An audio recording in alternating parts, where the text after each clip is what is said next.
La yazalul wali, tetaplah si wali itu, senantiasalah si wali itu. Antum kan belum wali kan? Jangan gedean dulu. Ya, wali aja masih gitu.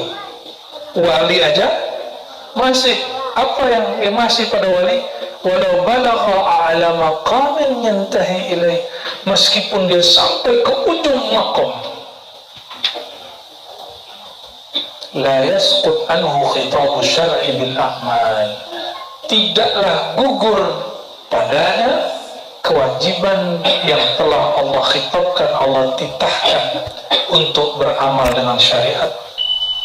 Man akhlasa lillahi arba'ina sabahan, siapa yang tulus berlatih melepaskan selain Allah supaya dia menemukan rasa cinta kepada Allah dengan cara berzikirkah, berpuasakah, riyadhahkah, apapun caranya, arba'ina sabahan, 40 hari atau 40 pagi,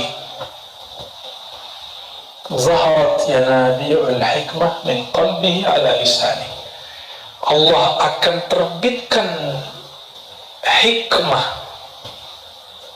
Hikmah ini boleh futuh, ilmu yang dibuka, atau ilmu laduni, tergantung makom orang ini. Allah akan bukakan, tumpah ruahkan ilmu hikmah, ilmu laduni kah, ilmu wahbiyah kah, ilmu futuh kah, ya, yang bukan bersumber dari bumi ini, bukan dari dunia ini, tapi dari alam-alam yang tinggi, dari kolbunya tumpah ruah melalui lisannya. Nah, itu sebabnya masyayikh kami dulu berpesan sekali, sebelum engkau dakwah, kholwat dulu, supaya apa? Hikmah tumpah ruah dari kolbu. Itu. Makanya Bapak Ibu, ini tahadus bin nikmah, ya, mu'alim ribat merasakan itu ketika mengajar. Ya. Kajian kitabnya sama, tapi kalau dibahas beliau-beliau beda. Ya, sama kitabnya, sama-sama nafsirin ayat, sama-sama jelasin hadis, tapi kekuatan tarikan rohani itu beda. Dan itu buah dari berkholwat. Ya, maka kholwat tidak hanya terbatas 40 hari, maka kita nggak berbangga udah pernah dulu 40 hari. Kenapa? Beliau mengatakan fayakunu fi jami' awqatihim kayahatin fil arba'in. Mereka latihan 40 hari untuk sepanjang masa, sehingga setiap hari dijadikan seperti 40 hari. Gitu ya. Dan 40 hari ini angka sakti, karena akhlak orang berubah 40 hari, karakter orang berubah dalam 40 hari. Nabi Musa berapa hari berkhawat menerima kalam-kalam Allah? 40 hari. Nabi Yunus berapa lama baca la ilaha illa anta di dalam perut ikan? 40 hari. Nabi Adam berapa lama sujud? Rabbana walamna anfusana. Itu salah satu bacaan, yang ada bacaan yang lain. Itu juga 40 hari. Oh, Masya Allah, jauh kali dia. Nabi Muhammad dulu ya. Nabi Muhammad berapa lama bertahanus, berkhawat di Gua Hira? Yang sudah ke Gua Hira itu saksi. Orang hanya melihat Nabi Muhammad SAW yang sudah jadi. Mereka nggak lihat proses sang Muhammad menjadi Nabi Rasulullah yang menarik itu. Ternyata walaupun sudah Nabi, sudah Rasul, Masya Allah perjalankan dalam bentuk khawat. Apalagi kita. Nah, kitab ini kan dulu nggak ada. Kalau antum cuma jago baca kitab, nggak pernah khawat, nggak mengikuti sunnah batinnya Rasulullah SAW. Ya, Rasulullah itu nggak pernah belajar kitab begini, nggak pernah. Sahabat nggak pernah belajar kitab begini. Maka mohon maaf bagi kita, salah satu kesempurnaan kelengkapan dai itu adalah dia berkhawat dulu sebelum dakwah. sehingga nanti dia tidak yuhibbus syuhrah qabla kamali. Sebelum Allah sempurnakan batinnya, dia nggak kemudian cinta viral. Kenapa yang boleh viral itu cuma Allah? Karena Allah menyebut dirinya Az-Zahir, Al-Batin. Lalu Rasulullah SAW yang sangat viral di alam semesta. Belum ada YouTube Rasulullah viral. Ya kan? Dan di situ nanti dalam khalwat dia faham orang yang viral itu sebenarnya Sayyidina Muhammad punya nur terbit pada diri orang itu, lalu Allah angkat nurnya. Jadi yang Allah angkat itu bukan dia, nur Muhammadnya, namun dia disertakan dalam nur itu. Maka kita nggak ngerasa GR-GR juga. Kita mau dijadiin mursyid kayak, jadi khalifah thariqat kayak, mau jadi muqaddam nggak ada urusan, mau jadi dai, alim. Yang penting nurnya terbit. Nah, nur ini kita sebut nur Muhammad SAW. Siapa yang ikhlas dalam jalan Allah, berriyadhah 40 hari 40 malam, terbitlah hikmah. Al-hikmah nama lain daripada nur Muhammad sallallahu alaihi wasallam. Jadi kalau ada orang bilang mahar mengaktifkan nur Muhammad, mohon maaf, nabiku tidak mengajarkan begitu. Saya nggak bilang dia dajjal, ya, nggak bilang dia pembohong.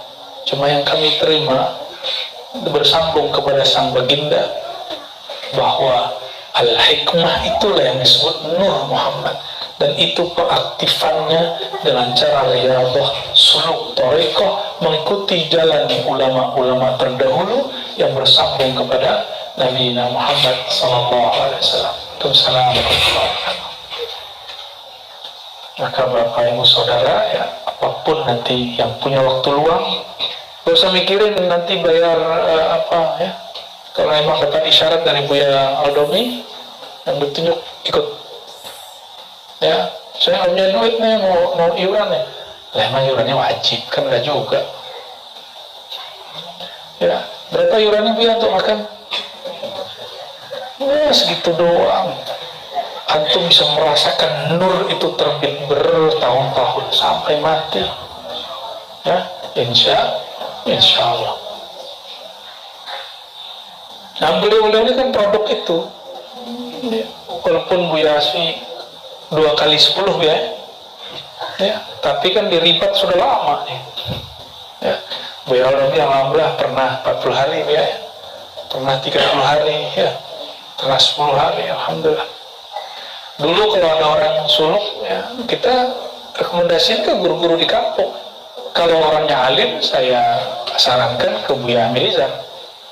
Ya, walaupun ada orang mau adu-adu saya dengan beliau, bagi saya beliau itu paman guru saya. Ya, guru saya Abu Hasan Basri itu berguru kepada Syekh Muhammad Kanis, punya adik kelas kira-kira gitu, itu Buya Amilizar. Jadi kami yang punya adab. Walaupun orang adu-adu saya dengan beliau-beliau itu, kami nggak merasa diadu. Ya. Mengenai ada kalam-kalam zallat, ya, kalam-kalam yang terlompat baik dari saya ataupun beliau, ya Allah insya Allah sudah ampuni, sudah maafkan. Itu cuma emosi-emosi sesaat, ya. Sampai hari ini kalau beliau-beliau ini pulang, saya bilang, tolong kalau pulang sowan ke guru. Walaupun orang Minang nggak tahu istilah sowan, ya, berkunjung kepada guru. Kan masih hidup, yang mati kita ini kita ziarahi, yang sudah wafat kita ziarahi. Karena bagi kita mereka nggak mati. Mati itu cuma sebutan zahirnya, batin mereka masih hidup. Dan sebagian antum merasakan zahirnya itu saat berziarah. Ya, alhamdulillahirabbil alamin. Ya, itu bukan halu. Yang bilang halu, dia telah mengingkari banyak hadis-hadis dan riwayat yang sahih. Dalil bahwa ziarah kubur ketemu sosoknya itu dalil hadis Isra. Sahih Bukhari dan Muslim, Daud Tirmizi, Sayyidina Muhammad SAW ketika melewati Sinai, apa kata beliau? Marartu bil kathibil ahmar, ra'aitu Musa yusalli ala fi qabri. Ya, aku melewati, ya, satu tempat yang gundukan tanahnya tinggi, agak kemerah-merahan. Kathib itu al-ard al-murtafi', ya, tanah yang agak gundukannya tinggi. Itu kuburan maksudnya. Kuburan siapa? Musa, Nabi Musa. Ra'aituhu yusalli fi qabri, aku lihat beliau salat di dalam kubur. Itu Nabi SAW. Halu nggak Nabi Muhammad SAW? Ada yang bilang halu? Enggak. Maka ulama pewaris Nabi Muhammad SAW kalau ziarah ke Wali Allah, insya Allah mengalami hal yang sama. Kecuali ente bukan pewaris Nabi Muhammad SAW, pewaris Abu Jahal, Abu Lahab. Kalau ziarah nggak ada rasa apa-apa, ya. Jangan disalahkan orang yang merasakan apa-apa. Jangan dituduh orang itu kemudian halu. Antum percaya atau tidak, Abah Guru Sukumpul itu kalau lagi mentok satu persoalan secara ma'rifat, ziarah ke Datuk Kalampayan, kakeknya, datuknya Syekh Muhammad Arsyad, Datuk Kalampayan, beliau duduk di situ, saksinya itu cerita kepada saya, kami mendengar, melihat beliau berkalam-kalam bil lughatil arabiyyah, tapi di depannya kami gak lihat siapa-siapa katanya. Bukan baca wirid, bukan, itu kayak tanya jawab. Avatar. Oh iya ya, ada avatar. Bagi kita avatar itu imajinasi, kita punya realnya, ya.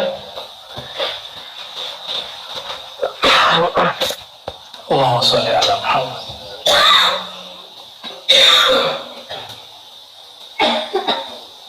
Batuk semua, ya.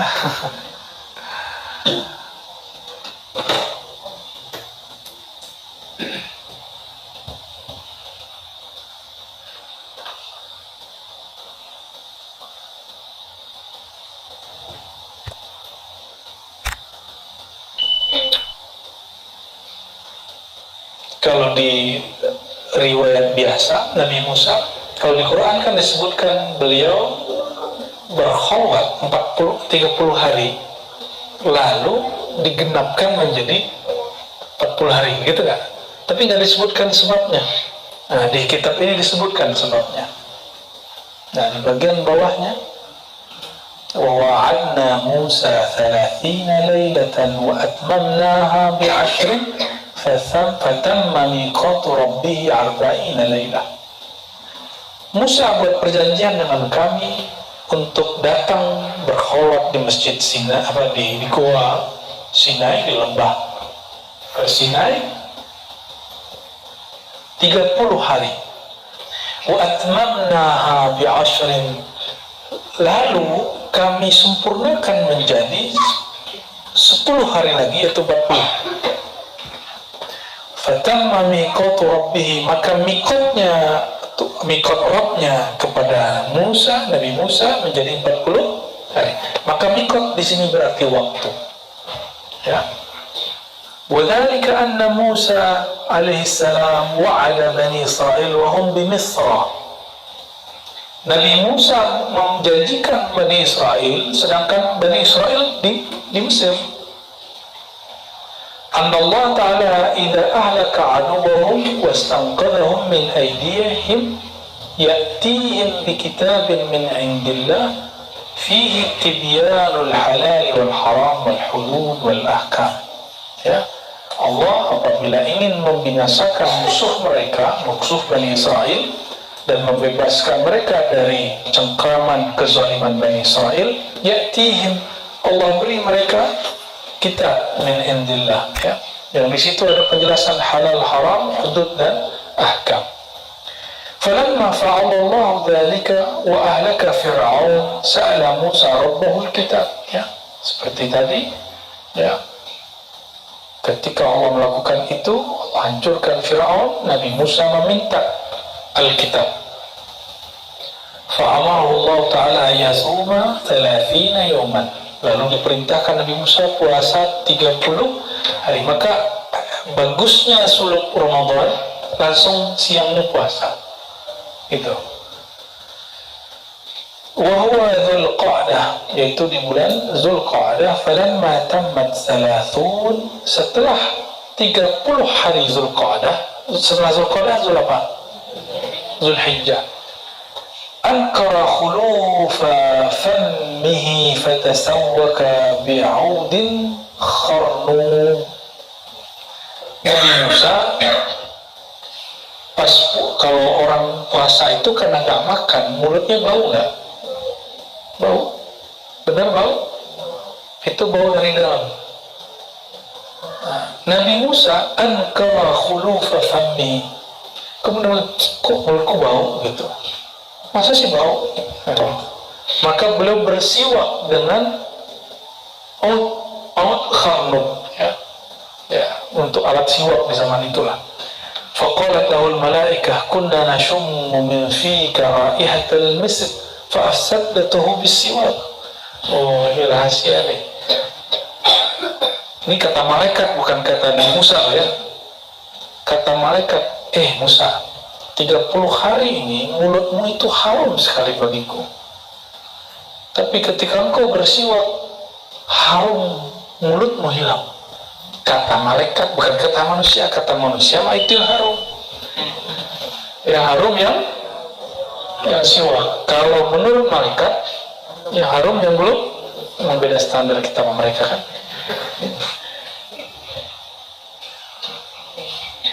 Walam yakun sawmu Musa alaihissalam tarkat ta'am bin nahar wa akluhu bil-lail bal tawal 40 min ghairi akl. Waktu itu Nabi Musa, jangan dibayangkan puasanya hanya sekedar meninggalkan makan di malam hari lalu makan di malam hari, enggak. Tapi selama sekian hari itu tawal 40 min ghairi aklin, 40 hari 40 malam gak makan gak minum. Tersotik, saya percaya ini bagian mukjizat Nabi Musa. Seperti Nabi Yunus 40 hari malam gak mungkin minum air asin, siprut ikan, gak mungkin. Beliau sibuk sudah ganti frekuensi kolbunya, sehingga makanannya seperti makanan rezekinya malaikat, yaitu zikir. Jadi suluk itu, khalwan itu bukan mau jadi malaikat, tapi mengaktifkan nur, yang nur itu sumbernya malaikat dulu. Malaikat tidur nggak? Malaikat makan, ngasih, minum air. Malaikat kawin, malaikat banyak ngomong, malaikat bercanda, enggak. Malaikat marah, enggak, kecuali disuruh marah. Selama suluk, tidur tapi dikurangi, makan tapi dibatasi, minum tapi dikurangi. Kalau minum kebanyakan jangan ngikutin ala dokter 8 liter. Nanti antum baru duduk 5 menit langsung belakang lagi. Enggak, sedikit aja. Itu asbabnya Nabi Muhammad SAW ketika berbuka, ada berbukanya tuh. Kalau ngikutin aslinya ada berbukanya. Berbukanya dengan kurma. Kalau tidak punya kurma, dengan sesuatu yang manis. Kata mancung nih, aku mah udah manis. Gaya bener. Punya laku.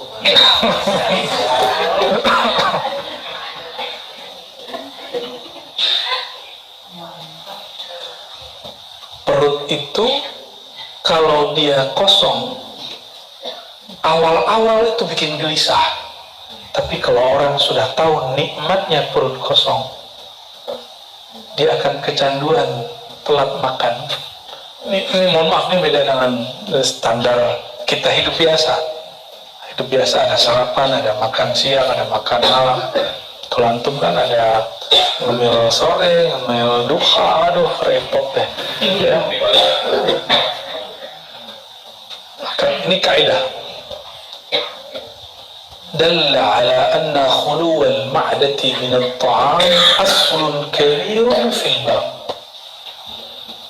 Jadi salah satu inti dari latihan manusia dalam khalwat adalah mengosongkan perut. Perut ini kalau kosong, syahwatnya melemah. emosinya menurun, angan-angannya stabil. Kenapa angan-angan banyak? Perutnya banyak, perutnya itu, perutnya masih itu ya. Kenapa emosinya ini? Karena kita pengen kenyang gitu. Orang yang ingin kenyang itu akan gampang marah. Itu sebabnya orang-orang yang demo itu, dia dijanjiin makan setelah demo atau pertengahan demo. Ada jatah tarnya. Bikin dia marah kan? Ya, itu temanku yang koordinator demo ceritanya. Ya, kenapa kasih bungkus tuh? Ini pakarnya ini, salah satu pakarnya ini ya, salah satu pakarnya.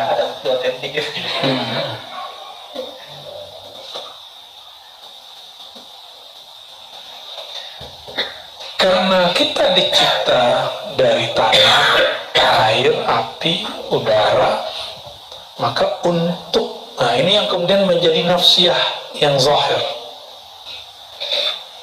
Aku yang zahir itu. Nah, ini sifatnya sifat-sifat rendah. Jatahnya harus dikurangi supaya ruh yang Allah tiupkan itu berdaulat di dalam tubuh kita. Selama teman-teman masih kasih jatah tidurnya masih normal, makannya masih normal, ya ruhnya terpenjara dengan normal, ya. Sehingga Nabi SAW mengatakan dunia itu sijnul mukmin, penjara bagi ruhnya orang beriman. Ruh kita terpenjara. Kalau ruh terpenjara, maka dia tidak bisa mencari akses berita kemana-mana. Tapi jika dia kemudian diriyadhahi, dilatihankan, ditirakatkan, ruhnya merdeka. Kalau dia sudah merdeka, ada kabar turun di mana, dia bisa ikut di sana. Nah, coba lihat. Ini bagian inti sebelum kita loncat ke satu riwayat di sini, baru masuk ke kitab Al-Inbah ya. Bismillahirrahmanirrahim. Wal ulum al-laduniyah. Paragraf berikut. Ilmu laduni. Apa yang disebut laduni? Laduni bukan ilmu kebal, bukan ilmu baca isi hati orang. Ladun artinya ilmu yang direct from Allah, yang langsung diakses dari Allah Subhanahu wa Ta'ala. Jadi apa ilmu laduni? Enggak ada perantara, enggak ada media, enggak pakai Google, enggak pakai kitab. Hatta gurunya pun sudah tiada di situ. Gurunya sudah tiada di situ, kecuali hanya baginda Rasulullah Sallallahu Alaihi Wasallam. Jadi laduni itu apa? Ilmu yang langsung. Kalau langsung ketemu gak? Kalau nggak ketemu, bukan laduni, namanya futuh. Kalau tiba-tiba lagi zikir dapat, nah itu namanya wahbiyah, ilmu yang dihadiahkan Allah. Kalau futuh dibimbing guru 3 dapatnya 10, itu namanya futuh. Diajarin 3 secara sir, Allah kasih hadiah. Nah, kalau wahbiyah, kita lagi zikiran, antum disebut miskin lagi robitoh, lagi tawajuh, lagi muallimi, muhadasah khitriyah, lalu ada, nah itu namanya wahbiyah. Tapi ada orang yang ruhnya kemudian diundang Allah ke hadiratnya, nah, maka boleh disebut mahiyal ulum al-laduniyah, al-ilmu alladhi akhadahu al-abdu min hadratir rabb mubasyarah bila wasitah. Nah, babnya disebut hadrah. Hadrah itu artinya hadir. Jadi Allah itu punya forum juga untuk kekasih-kekasihnya. Itulah hadratullah. Maka ketika kawan-kawan kita di majelis hikam yang lama ya, mereka bertawassul sebelum ngaji ila hadratillah, disalahpahami orang yang tidak paham. Mereka kira kita kirim Fatihah kepada Allah. Enggak.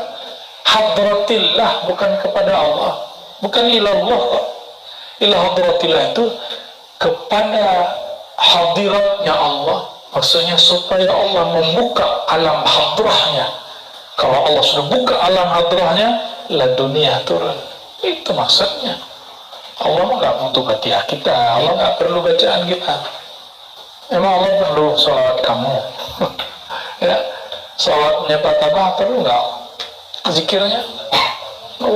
Allah miskin nggak kalau Pak Tabah ini nggak tabah? Enggak ada urusannya. Al-ulum al-laduniyah fi qulubil munqati'ina ila Allah darbun minal mukalamah. Ilmu laduni yang ada di kalbu orang yang sudah munqati' ila Allah, sudah wusul kepada Allah, sudah selesai hatinya melepas selain Allah. Darbun minal mukalamah. Ini urusan kalbu, bukan urusan badan ya. Badan tetap di dunia, badan tetap bekerja, pikiran tetap bekerja, tapi kalbunya hanya bersama Allah. Orang yang bilang, kok sulit ya milah-milah, karena dia nggak berguru. Setelah antum berguru talqin, sekarang mudah nggak zikir kalbu, walaupun pikirannya banyak. Lalu kita merasakan, oh ada loh pergerakan was-was, pergerakan lintasan khatarat, ada zikir kalbu, dia beda ternyata. Benar nggak? Kita zikir Allah, Allah, terus ada yang melintas. Disitulah seorang manusia sadar, oh di dalam diriku banyak jalan tol, banyak pasar, banyak file, banyak rumah, banyak alam. Ada alam-alam khatarat, ya, ada alam-alam zikrullah. Kayaknya dia masuk alam khatarat. Oh, mau habis baterainya. Ya.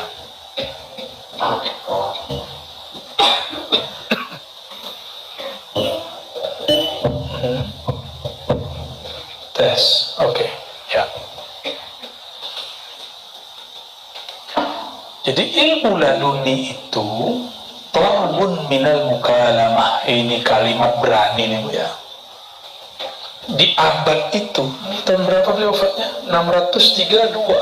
Sekarang kita 1445. Beliau berani buka apa aja yang terjadi dalam ilmu laduni. Bukan tiba-tiba badan jadi tegang kayak di YouTube itu kan. Bukan. Ilmu laduni darbun minal mukalamah.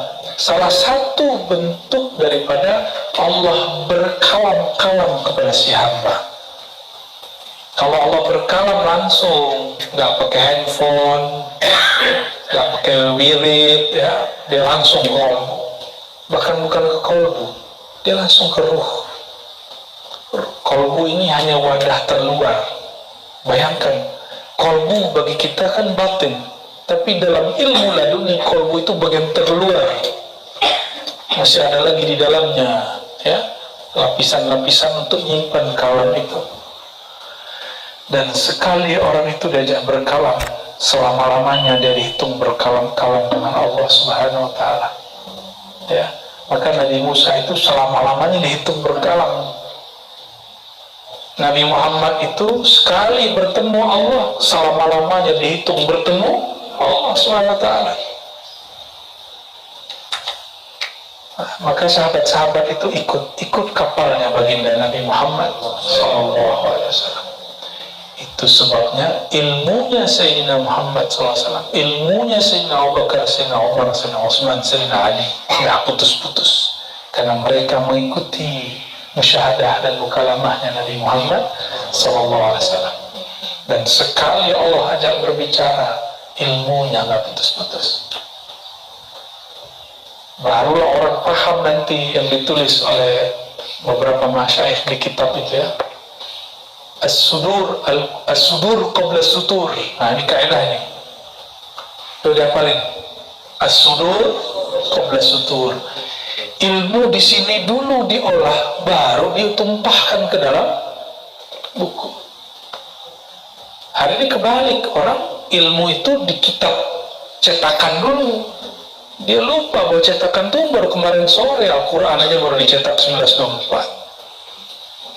Jadi cuma bayangkan dulu orang nggak punya kitab, nggak punya teks, nggak punya manuskrip. Dia belajar pakai apa ya? Pakai ini dulu. Kolbunya yang bergerak. Maka as-sudur qabla as-sutur itu baru pewaris Nabi Muhammad SAW. Kalau as-sutur qabla as-sudur sama dengan ahli kitab. Maka di Quran ahli kitab itu disindir dengan sangat keras sekali. Ya, ahli kitab dari kalangan Bani Israel. Allah saudara. Sutur pakai tok. Nah, ini sekretarisnya Dewami nggak ada nih. Lagi mencari kekasih kali gitu. Ke Jogja dia.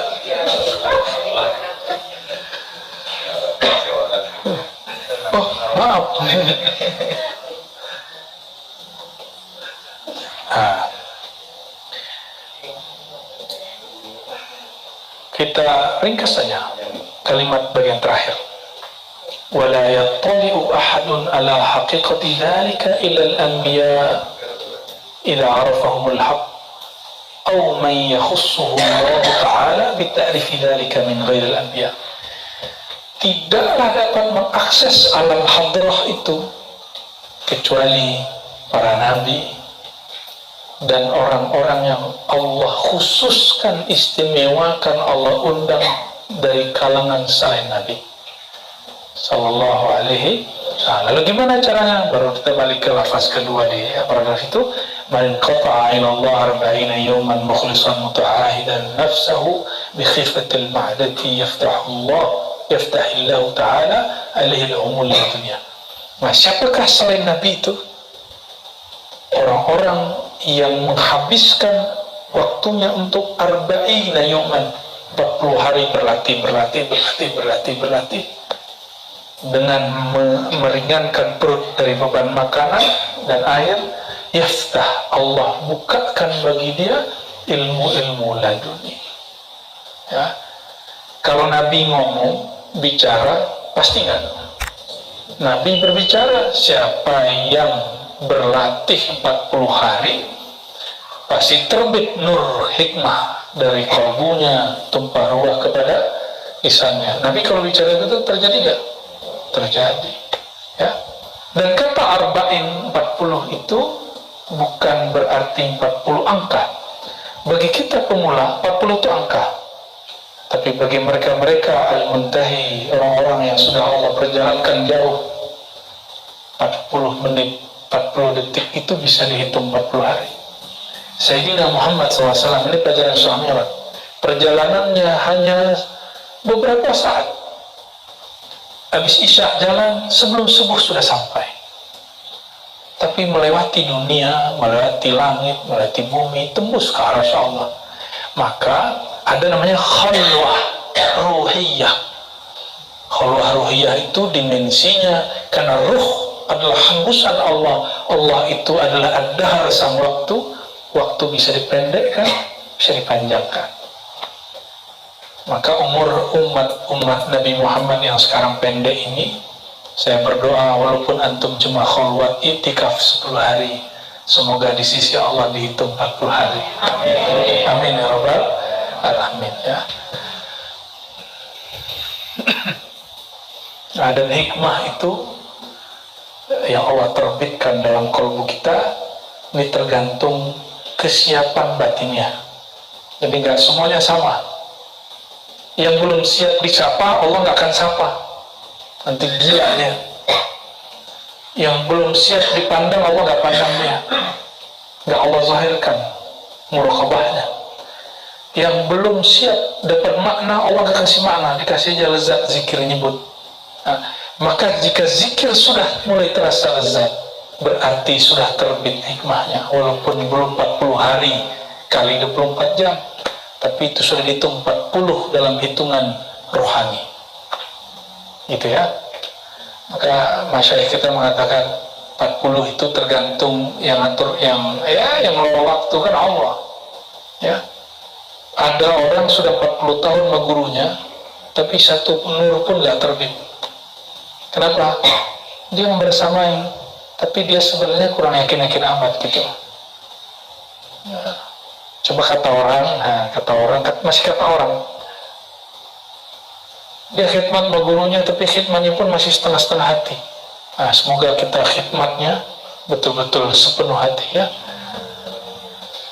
Baik, teman-teman yang dimakan Allah. Lalu ada satu riwayat, ini hadis musalsal. Saya mendengar ini dari guru-guru saya, dari murid-murid Syekh Hasan Al-Fadani. Ada diijazahkan, diriwayatkan, dimusalskan oleh masyayikh kita di halaman 125-nya. Beliau dapat sanad dari As-Sulami, mendengar dari Ali bin Sa'id. Beliau bertanya tentang apa itu ikhlas. Lalu setiap murid kepada guru bertanya kepada gurunya apa itu ikhlas. Sampailah silsilah itu kepada Sayyidina Al-Hasan Al-Basri. Sayyidina Al-Hasan Al-Basri pun bertanya kepada gurunya Hudzaifah, wahai tuan sahabat Rasulullah Hudzaifah, apa itu hakikat ikhlas? Kata Sayyidina Hudzaifah radhiyallahu ta'ala anhu, sa'altu an-nabiy sallallahu alaihi wasallam al-ikhlas ma'ahu. Aku bertanya kepada baginda Rasulullah SAW, apa itu ikhlas? Qala sa'altu Jibril, aku bertanya kepada Jibril apa itu ikhlas. Lalu Jibril mengatakan, sa'altu Rabbal Izzah, aku bertanya kepada Allah Ta'ala apa itu ikhlas. Qala huwa sirrun min sirri awda'tuhu qalba man ahbabtu min ibadi. Nah, ini oleh-olehnya sore ini. Apa itu ikhlas? Ikhlas gak usah pakai teori, gak usah pakai teori, langsung pakai riwayat yang ada, yang kita riwayatkan secara musalsal dari guru-guru kita yang bersambung sanadnya kepada Rasulullah. Ikhlas itu kata Allah, firman Allah, sirrun min sirri, sir rahasia daripada rahasiaku. Auda'tuhu, aku letakkan, simpan si ikhlas itu, si rahasia itu,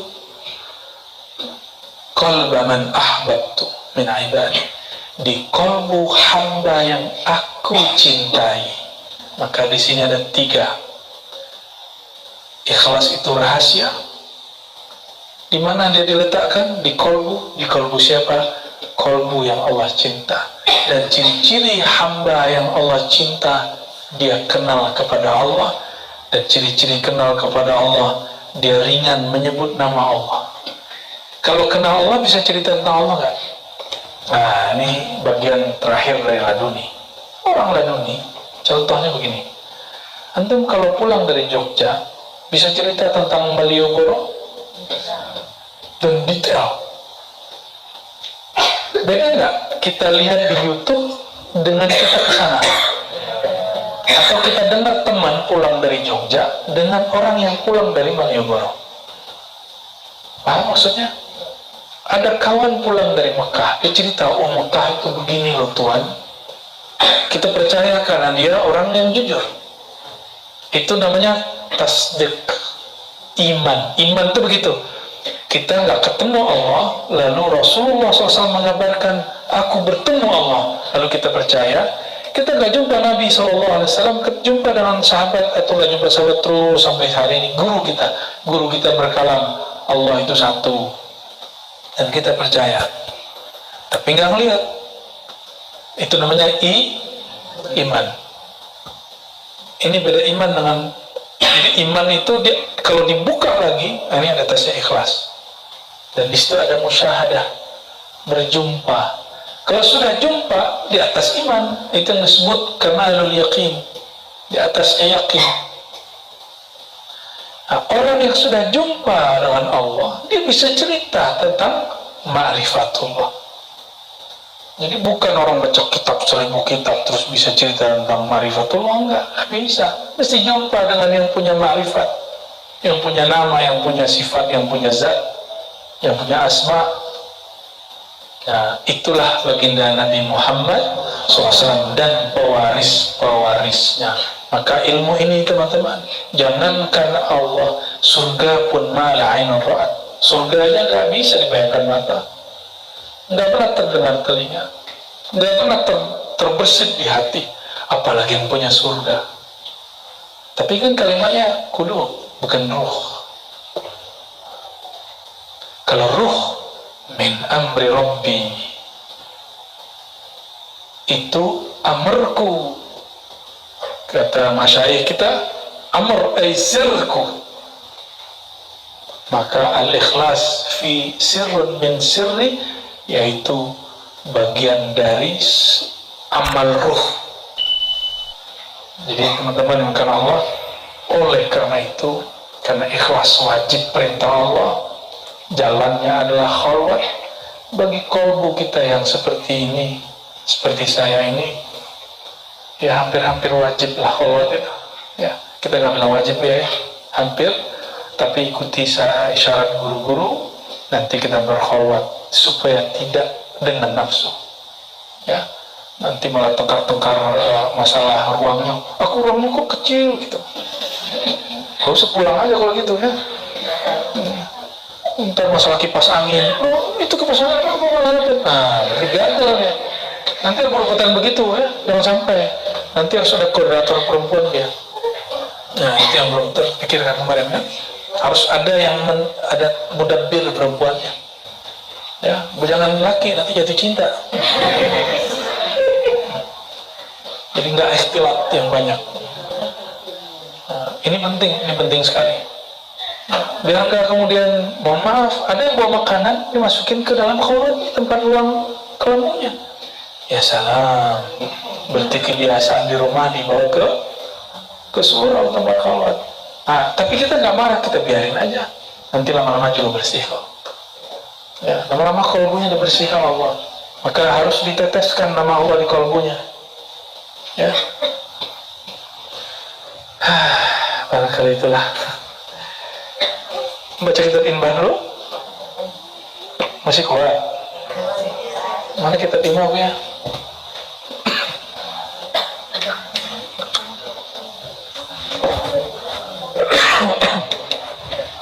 Bismillah.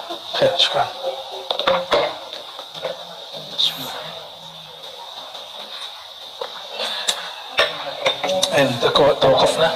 توقفنا في أي فقرة؟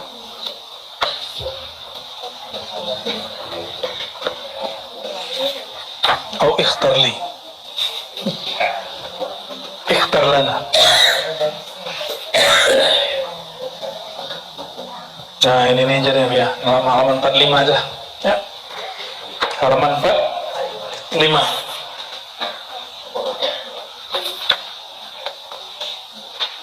Nih kita dengar kemarin ada yang ngaku-ngaku saya sudah marifat Allah sudah dalam diriku, jadi aku nggak sholat lagi katanya. Ngeri kali itu orangnya. Sudah ketemu ya? Bismillahirrahmanirrahim. Bisananina ila Imam Syekh Al-Akbar Muhyiddin Ibn Arabi radhiyallahu ta'ala anhu wa qadasallahu astaghfiruh qala la yazalul wali, ya, senantiasalah sang wali walau balagha a'la maqamin yantahi ilaihi. Ini meluruskan persepsi orang tentang Al-Imam Ibnu Arabi. Ibnu Arabi tidak pernah mengatakan wali itu gugur syariat darinya, karena semua ilmu kemarifatan hari ini dialamatkan ke beliau. Apa kata beliau? La yazalul wali, tetaplah si wali itu, senantiasalah si wali itu. Antum kan belum wali kan? Jangan gaya-gayaan dulu.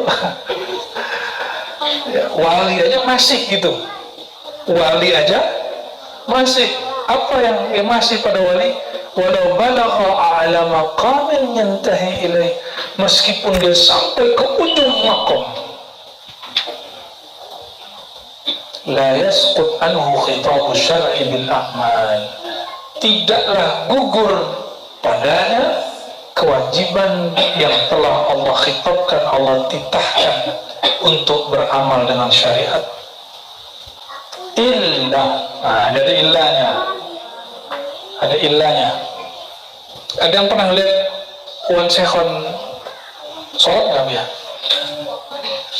Kasat mata nih. Tapi orang ada yang bisa lihat dia sholat. Ada yang pernah lihat dia sholat, tapi bukan dia gitu. dia tapi bukan dia. Nah, gimana ceritanya itu? Sama dengan Habib Ja'far Al-Kaf almarhum, terlihat di 3 tempat di waktu yang sama, amalannya beda-beda. Satu sholat, satu baca Quran, satu sujud. Allahu a'lam itu gimana ceritanya itu. Ya. Nggak usah norak. Kita punya sahabat begitu juga kok. Masih hidup, kerja di salah satu tempat kesehatan di Jakarta. Ya.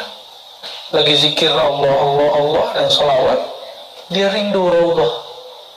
Saudaranya lagi di raudhah, kata saudaranya, loh, kamu kok umroh? Katanya kamu di kampung.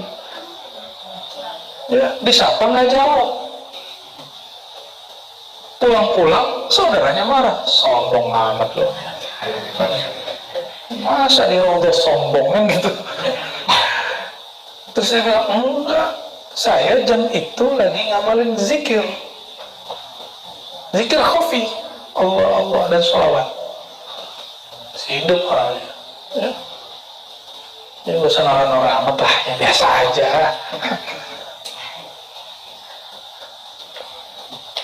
Itu orang ada di jam yang sama di 2 tempat, bayangin coba. Oke, masuk akal? Masuk akal? Akalnya harus di-upgrade kalau belum masuk. Bukan ini tidak masuk akal, tapi akalmu yang belum sampai.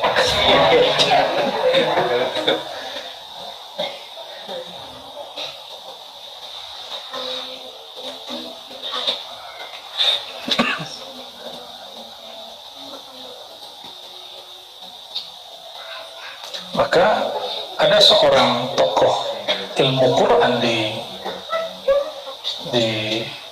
Prancis, tapi orang Islam, dituduh liberal, tapi dalam hal ini dia ngambil ilmu Ghazali. Cuma dia perkenalkan pemikiran itu ke dunia barat. Apa kata dia? Namanya Arkon. Ada yang dapat dicapai akal, ada yang akal mengatakan ini mustahil. Ada yang akal sebagian orang sanggup, sebagian orang nggak sanggup. Bukan berarti hal ini nggak masuk akal. Cuma sebagian akal orang nggak sanggup. Akal tidak sampai bukan berarti barangnya nggak ada. Nah, yang kedua, sesuatu yang muhalun, mustahil. Semenjak saya baca begitu, saya pikir, oh Arkon ini nggak liberal ini. Dia mengajarkan ilmu Imam Ghazali. Cuma mungkin agak genit dikit. Ya, orang Arab nggak siap dengarnya. Ya, Buya Al-Domi ini salah satu peniman Arkon ini, diam-diam ya. Pernah baca lah ya. Waktu dulu S1, S2 pasti pernah baca. Saya ngumpulin buku Arkon itu dalam bahasa Perancis lebih dari 5 buku. Dan kita menemukan hal seperti itu dan senang sekali ya. Nah, barang ini bukan nggak masuk, bukan sesuatu nggak masuk akal, bukan mustahil, tapi ini barang akal mungkin belum nyampe, tapi akal orang lain ada yang sudah nyampe gitu.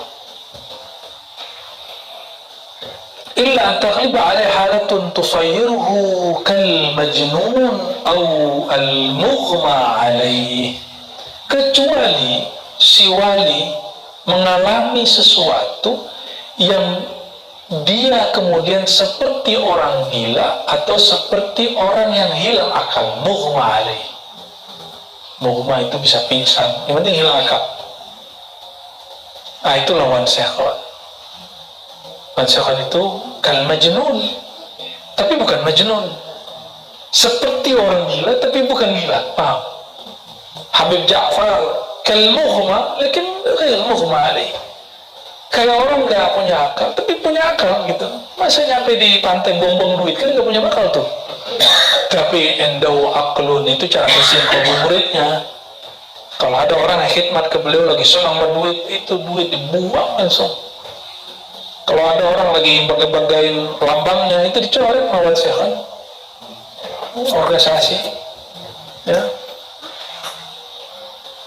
Maka lihat tuh ya saudara kita Habib Syekh Razi Maulana Dawila, utnya itu yang gitar Arab itu, dicoret-coret sama beliau kan, supaya ketika melihat nggak takjub melihatnya, yang terlihat goresan guruku gitu. Maka dia butuh terus kepada gurunya, kolbunya terikat terus dengan kasih sayang gurunya, sehingga terhubung dengan kolbu baginda Nabi Muhammad SAW.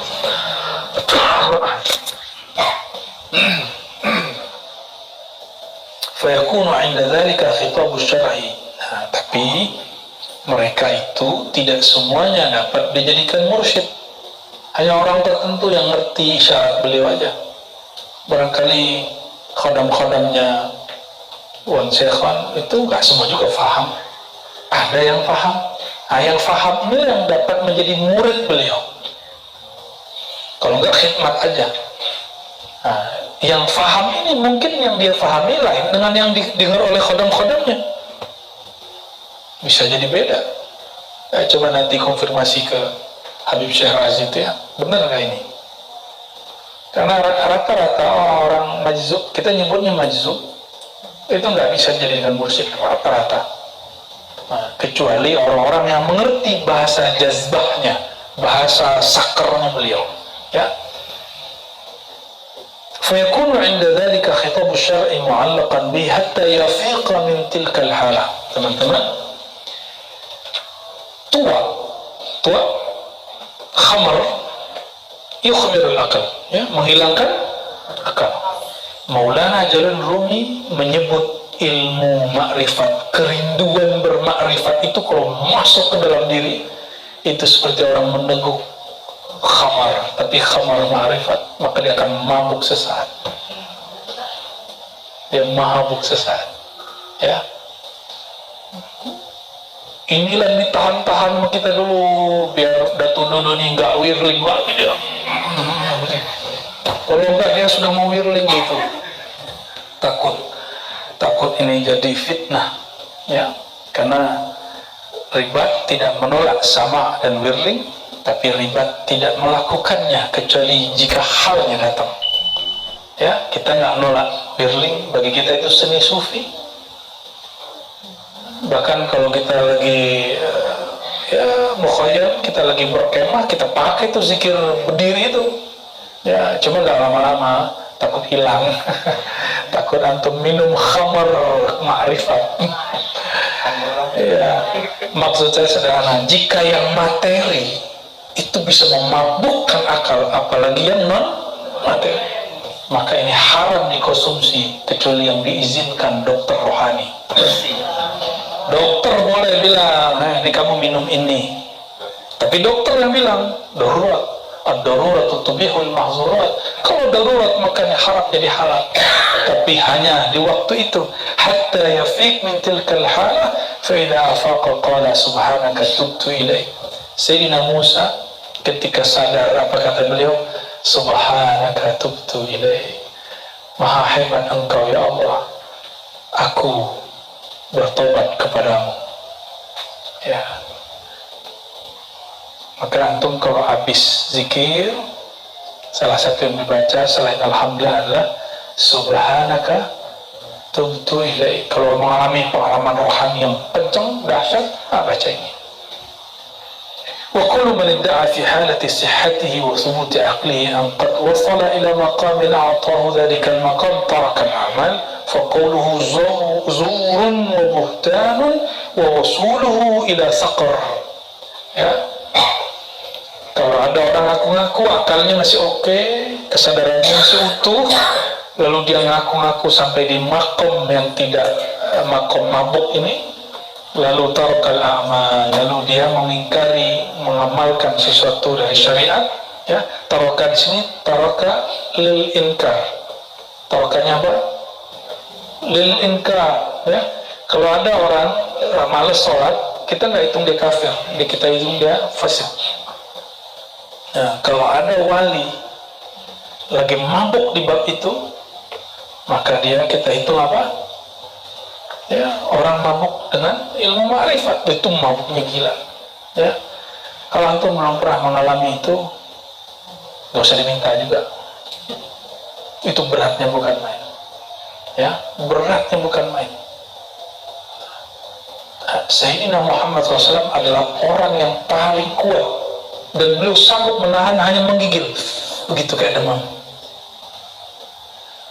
Ya, maka beliau sampai berkeringat. Kalau kita dapat itu, kita gila langsung. Ya. Maka beliau mengatakan, syayyabatni hudun wa akhwatuha. Aku menjadi beruban karena makrifat yang tersimpan dalam surat Hud dan saudara-saudaranya. Jadi Hud ini banyak ayat-ayat makrifat di surat Hud. Syayyabatni, hanya jadi uban.